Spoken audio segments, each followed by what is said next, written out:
Hi everyone, welcome to back V2MM classes. Dear ये next series है और आप लोग के लिए इम्पॉर्टेंट होने वाले हैं क्योंकि यहाँ से भी क्वेश्चन आते हैं और डेली बेसिस पे तो हम लोग 10 एमसीक्यूज कर रहे थे। यहाँ तो काफी सारे एमसीक्यूज ही बन रहे हैं और सारा ये एमसीक्यूज के तौर पे ही है डियर। यदि आप लोग इसको याद रखते हैं तो यहाँ से भी क्वेश्चन आते हैं एग्जाम में, चाहे किसी भी स्टेट से आप हैं। और सभी स्टेट में post basic BSc nursing entrance exam की जो फॉर्म है अप्रैल से आना स्टार्ट हो जाएगा। तो आप लोग प्रिपरेशन करना स्टार्ट कीजिए डियर, बहुत कम समय बचा हुआ है। अब जैसे ही न्यू ईयर्स आएंगे उसके बाद धीरे धीरे टाइम बीतता जाएगा। तो आप लोग यदि ऑनलाइन क्लासेस के लिए इंक्वायरी हो रही है तो जरूर से करें और क्लासेस को ज्वाइन करें क्योंकि काफी दिन हो चुकी है मेरे क्लासेस को। ओबीजी इवेंट होने वाले हैं, उसके बाद हम सारे सब्जेक्ट डियर जितना आपके, देखिए आप यदि एबीवीएमयू से हैं तो आपके यहाँ 200 मार्क्स के क्वेश्चन पूछेंगे, उसके अकॉर्डिंग आपको पढ़ाया जाएगा डियर। बच्चे तो सभी पढ़े होते हैं पहले से, बट उतना डीप में और ये जानना जरूरी होता है कि किस तरह से क्वेश्चन एग्जाम में पूछा जाएगा, है ना। हमने अभी स्टार्ट किया है, जैसे ही मेरा अप्रैल तक सिलेबस कंप्लीट होगा उसके बाद बच्चों को टेस्ट सीरीज लेना स्टार्ट करूंगी, उसके बाद इवैल्यूएशन करना स्टार्ट करूंगी, बच्चों लोग को रिपीट कराऊंगी। तो वैसे बच्चे तो डेफिनेटली सिलेक्शन करते हैं डियर। इसलिए आप लोग भी जो भी बच्चे हैं जिनके पास पहुंच रहा है, चाहे वो किसी भी स्टेट से है, पंजाब से है, यूपी से है, छत्तीसगढ़ से है, राजस्थान से है, बिहार से है, झारखंड से है, जिनके पास भी वीडियो पहुंच रही है डियर, तो आप लोग प्लीज वीडियो को शेयर कीजिएगा। हिमाचल, पंजाब जहाँ भी है तो ज्यादा से ज्यादा शेयर कर दीजिएगा। आपके जूनियर बैच भी जो भी होगा उन लोगों तक जरूर शेयर करें ताकि वीडियो जाए उनके पास और चैनल के बारे में पता चले कि post basic BSc, MSc, CHO और एनएचएम, अभी एनएचएम की वैकेंसी काफी सारी आ रही है। उनमें से आप लोग भी हो सकता है कहीं कहीं एलिजिबल हो सके अपने स्टेट में, तो आप लोग भी तैयारियां करते रहिए। यदि ये क्लास लेते हैं तो आपके एनएचएम हो या सीएचओ हो, उन सभी को आप निकाल सकते हैं इजिली में।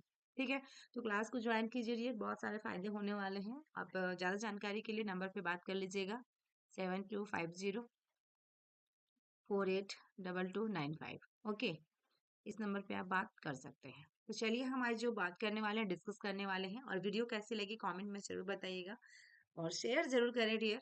इसमें देखिएगा articles use for physical examination, है ना। आर्टिकल को जो यूज कर रहे हैं किसके लिए, फिजिकल एग्जामिनेशन के लिए। तो देखिएगा नेम ऑफ द आर्टिकल्स और पर्पस उसका क्या है। मतलब कोई भी आर्टिकल्स को हम यूज कर रहे हैं उसका कोई ना कोई पर्पस होगा डियर, है ना। तो इसलिए पर्पस के बारे में यहाँ पे पूछा गया, उसका उद्देश्य क्या है। सबसे फर्स्ट में आपका जो लिया गया है देखिए वेरी सिंपल है, जो कि थर्मोमीटर लिया गया है। थर्मोमीटर को हम क्या करते हैं, बॉडी टेम्परेचर के लिए हम यूज करते हैं, देखने के लिए, फीवर को चेक करने के लिए ना, कि कितनी डिग्री फ़ारेनहाइट में है, सेल्सियस में है। तो ये चीजें हमारा थर्मोमीटर से एसेस की जाती है। नेक्स्ट देखिएगा डियर, यहाँ पे क्या है आपका स्पाइगमोमैनोमीटर, है ना, जो कि बहुत बार एग्जाम में क्वेश्चन में पूछा है डियर कि हमारा ब्लड प्रेशर के जो मेजर करते हैं कौन सी आर्टिकल से यूज किया जाता है उसके लिए।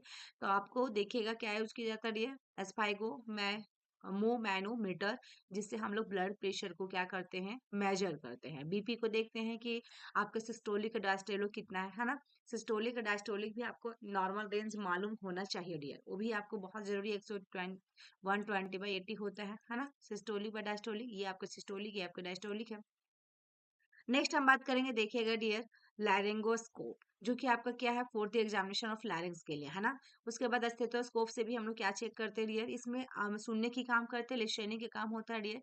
वो भी वेरियस बॉडी साउंड हमें पता चलता है स्टेथोस्कोप से। ठीक है, नेक्स्ट हमारा वेडिंग मशीन से क्या होता है डियर, ये वेट के लिए लिया जाता है। उसके बाद ऑप्थाल्मोस्कोप से क्या किया जाता है, एग्जामिनेशन ऑफ द आई के बारे में, है ना, ऑप्थाल्मिस्ट, है ना, आई से रिलेटेड। ये दोनों क्वेश्चन देखिए डियर अभी तक पूछ चुका है, ऑप्थाल्मो और ये वाला, ठीक है ना, दो। नेक्स्ट हम देखिएगा फीटोस्कोप की बात किया जाए डियर, फीटोस्कोप से क्या करते हैं, तो फीटल हार्ट साउंड के लिए लिया जाता है डियर, लिसनिंग करते हैं, सुनते हैं। टंग डिप्रेशर से आप क्या करते हैं, इसमें visualization of mouth and throat, ठीक है ना, हमारा क्या होता है, माउथ एंड थ्रोट को विजुअल करने के लिए, देखने के लिए, कि यदि आपके पास कोई भी पेशेंट आ रही है कि गला में प्रॉब्लम हो रहा है तो आपको तो देखना होगा ना डियर, ये किसी तरह का सोर थ्रोट तो नहीं है ना, रेड व्हाइट किसी तरह पैचेस तो नहीं बन गया है। तो यहाँ पे टंग डिप्रेशन की बात करें, जो हम देखने में काम आता है, माउथ और थ्रोट। नेजल स्पेकुलम से आप ये क्या करते हैं, तो नोस्ट्रल के एग्जामिन किया जाता है। तो आपको देखिएगा टर्निंग फॉर्क से आप क्या करते हैं, इससे हमारा हेयर कंडीशन को एसेस किया जाता है कि कैसी है हेयर कंडीशन, उसकी सुनने की क्षमता कितनी बची हुई है, सुनाई भी दे रहा है कि नहीं। नेक्स्ट हमारे वेजाइनल स्पेकुलम से क्या किया जाता है, इसमें जेनाइटल ऑर्गन्स इन फीमेल है ना एग्जामिन किया जाता है डियर। बहुत ही इंपॉर्टेंट है डियर, डेली तो 10 क्वेश्चन, इसमें 20 to 30 क्वेश्चन आपको दिए जा रहे हैं आज की वीडियो में, है ना। तो इसलिए प्लीज डियर थोड़ा सा आप लोग भी सपोर्ट करें तो आपके लिए पूरा फुल सपोर्ट किया जाएगा। आप पूरी वीडियो के एंड तक बने रहिएगा ताकि आप सभी क्वेश्चन को देख सकें, क्वेश्चन को सॉल्व कर सकें, कमेंट कर सकें, है ना। इसमें फ्लैश लास्ट में आपका क्या होगा, इसमें आपका विजुअलाइज एनी बॉडी पार्ट, ठीक है ना, इसमें विजुअलाइज होगा एनी बॉडी पार्ट को फ्लैश लाइट से आप देख सकते हैं लाइट से ना। नेक्स्ट हमारा क्या है देखिएगा, परक्यूशंस हर्मर, परक्यूशंस हमर, इसमें क्या है टेस्टिंग रिफ्लेक्सेस। हाँ ठीक है, कितने कौन से रिफ्लेक्सेस से टेस्ट करने के लिए हम क्या यूज करते हैं, परक्यूशंस हैमर। प्रोटोस्कोप की बात किया जा रही है, रेक्टम के लिए किया जाता है इसको। ओटोस्कोप की बात किया जाए तो हमारा ईयर के एग्जामिनेशन के लिए यूज किया जाता है। फाइरेंजियल रिट्रैक्टर की बात किया जा रही है, विजुअलाइजिंग फाइरेंस के लिए किया जाता है डियर। टैप मेजर्स की बात किया जाए तो for measuring height and various circumference की बात किया, टेप समझ ही रहे हैं, टेप से अब क्या करते हैं हम उस हाइट को पता करते हैं डियर, ठीक है ना। हाइट एंड वेरियस सरकमफ्रेंस को देखा जाता है, जैसे कि आपका मिड आर्म सरकमफ्रेंस हो गया, चेस्ट सरकमफ्रेंस हो गया, हाइट हो गया, ये सबसे क्या करते हैं डियर, हम लोग क्या करते हैं अलग अलग सरकमफ्रेंस को भी देखते हैं टेप मेजर से, टेप से, है ना डियर। पेन लाइट से अब क्या कीजिएगा, पेन लाइट जो होता है it provides direct right sources होता है and use for testing popularly reactions. हम जब लाइट मारते हैं आंखों में डियर पिपुलरी, तो देखते हैं पॉइजन पेशेंट में ज्यादातर यूज किया जाता है, तो हमारा क्या होता है पिपुलरी पता चल जाता है। तो यहाँ पे पिपुलरी रिएक्शंस कैसा हो रहा है, टेस्टिंग करने के लिए पेन लाइट का यूज किया जाता है। डेंटल मिरर की बात किया जाए, डेंटल मिरर के लिए क्या होता है डियर, हम लोग माउथ एंड थ्रोट स्ट्रक्चर्स को विजुअलाइज करने के लिए डेंटल मिरर का यूज करते हैं। नेक्स्ट हम बात करेंगे स्लेनन चार्ट की बात करेंगे, तो इसमें स्लेनन चार्ट जो होता है हमारा क्यों किया जाता है डियर, विजुअल एक्टिविटी के लिए, विजुअल एक्टिविटी के लिए स्लेनन चार्ट को यूज किया जाता है। यानी कि आपको पेशेंट को खड़ा कर दिया जाता है हॉस्पिटल में और वहाँ पे ABCD 1 2 3 4 ऐसा रहता है डियर, चार्ट में बना हुआ, उसको काउंट करने को कहा जाता है।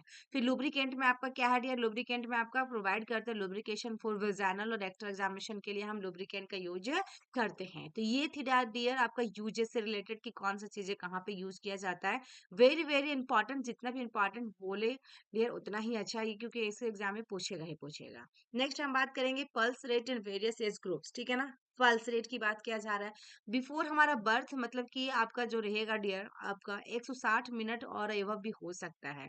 लेकिन हमारा पता है कि बच्चे का जो पल्स रेट 120 से 160 क्या होता है, नॉर्मल रेंज होता है। 120 से कम हो, 160 से ज्यादा हो तो बच्चे फीटल डिस्ट्रेस में जा सकते हैं, उनको दिक्कत हो सकता है ना। फिर एट बर्थ की बात किया जाए 140 से 160 दिया गया है, यानी कि इसमें 120 से 160 भी नॉर्मल होगा डियर। नेक्स्ट हमारा फर्स्ट ईयर यदि 1 साल का बच्चा है तो 120 से 140 होगा। सेकेंड ईयर 2 साल का बच्चा है तो 110 से 120 होगा। 5 से 10 साल का बच्चा तो 85 से 100 होगा। बहुत इंपॉर्टेंट है डियर, सभी बच्चे को तो आता भी नहीं होगा, ठीक है ना। ये देखने के बाद ही याद रहता है नॉर्मल रेंज, जितनी भी नॉर्मल रेंज होती है डियर आपको देखेंगे तभी याद रहेगा, बार बार उसको रिवीजन करेंगे तभी याद रहता है। 10 से 15 साल की मैं बात करूं तो 80 से 90 होगा, और अडल्ट की मैं बात करूं 70 से 80 या 60 से 100 ऐसा भी रहता है डियर, है ना अडल्ट का। ओल्ड एज की बात किया जाए 60 से 70 आपका दिया गया है, हर एक बुक में ये वेरी करता है डियर, क्योंकि वेरी वाला चीजें ही है ना। तो इसमें आपको देख लीजिए डियर कि आपका नॉर्मल रेंजेस क्या होती है पल्स रेट की वेरियस एज ग्रुप में। देन हम बात करेंगे इसमें डियर, देखिएगा नेक्स्ट हमारा क्या है, normal vital sign in adult, ठीक है ना, नॉर्मल वाइटल साइन है। तो यहाँ पे अडल्ट्स के बारे में बता रहा है नॉर्मल वाइटल साइंस के बारे में, ठीक है। टेम्परेचर की मैं बात करूँ तो 37 डिग्री सेल्सियस और 98.6 डिग्री फ़ारेनहाइट में रहता है नॉर्मल। पल्स की बात किया जाए 70 to 80 पर मिनट दिया गया है डियर। रेस्पिरेशन 16 से 20 दिया गया है ना। कहेंगे आपका 12 से 20 भी रहता है, तो डियर ये वैरी करता है, मैं बार बार बता रही हूँ नॉर्मल रेंजेस। सिस्टोलिक में 120 है और आपको डायस्टोलिक में 80 है, ये सब सही है। तो यहाँ पे अडल्ट के लिए क्या है, वाइटल साइंस है ना। कौन कौन से वाइटल साइन होते हैं डियर, TPR होता है आपका, TPR और बीपी भी, जिसमें टेम्परेचर पल्स रिस्पायरेशन BPR। अभी जो एक पेन को ऐड किया डियर, क्या ऐड किया, पेन को ऐड किया, पेन स्केल को देखने के लिए ऐड किया गया है।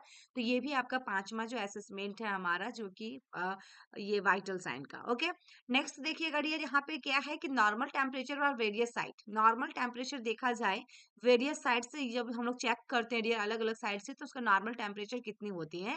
तो ओरल की मैं बात करूँ तो ओरल में 98.6 फ़ारेनहाइट में और 37 डिग्री सेल्सियस में। एक्सिलरी की बात किया जाए तो 97.6 होगा फ़ारेनहाइट में, 36.4 होगा सेल्सियस में। रेक्टल की बात किया जाए डियर तो आपका 99.6 होगा फ़ारेनहाइट में, 37.5 डिग्री होगा सेल्सियस में। तो ये थी क्लासेस डियर, और ये आप लोग को दिया गया आज की जो क्लासेस थी डियर, इसमें 50 क्वेश्चन ऑलमोस्ट बन रहे हैं डियर, और 50 क्वेश्चन का यूटिलाइज आपको करना है।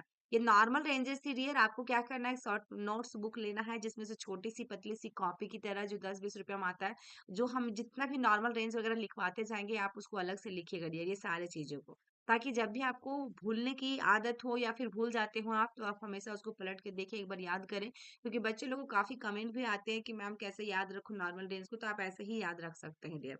और बाद बाकी ज्यादा जानकारी के लिए आपको पेडेबल क्लास लेना है डियर, कैसे आपको प्रिपरेशन करनी है, क्या गाइडेंस मिलनी चाहिए आपको, पेडेबल क्लास में सारी चीजें बताई जाती है बच्चों को, जिससे उनको ज्यादा चांसेस होते हैं सिलेक्शन में और अच्छे नंबर के साथ डियर। ऐसा नहीं कि हमारा 200 एग्जाम है 200 नंबर का तो आप 160 से पास करें, नहीं 170 180 भी आ सकते हैं मेरे बच्चे को, जो मेरे बच्चे क्लास ज्वाइन करते हैं और आए भी है डियर, ठीक है। तो आप भी ज्वाइन करें, जो बच्चे कंफ्यूजन में है डेफिनेटली क्लास को ज्वाइन करें डियर, क्योंकि नॉट क्वालिफाई आने के बाद डियर आपके साथ बहुत बड़ा परेशानियां हो जाती हैं। कारण ये होता है कि आप एक साल आपका ड्रॉप हो गया, दूसरे साल फिर से प्रिपरेशन करना है आपको, क्योंकि आपके स्टेट में प्राइवेट में भी तो नहीं ले रहा है ना, एबीवीएम के तहत ही काउंसलिंग करवाएगा। चाहे आप किसी भी स्टेट से वही काम कर रहा है डियर, एमपी भी वही कर रहा है, जिसका नॉट क्वालिफाई है उसको एडमिशन नहीं ले रहा है।